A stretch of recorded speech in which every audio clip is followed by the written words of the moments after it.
Hi everyone, in this video, I will explain to you how to fix MaxCcuReached error in REPO or REPO. Now, the cause of this is they limit the server.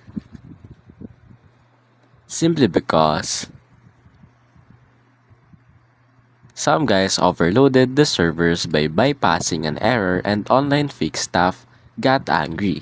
They limited the servers. They also said they're not going to add any further support. Now, as you can see, servers are overcrowded. Current limit is only 5,000.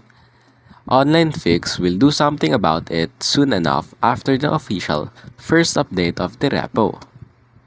Now, the thing you want to do is just wait for them to increase the limit of the server.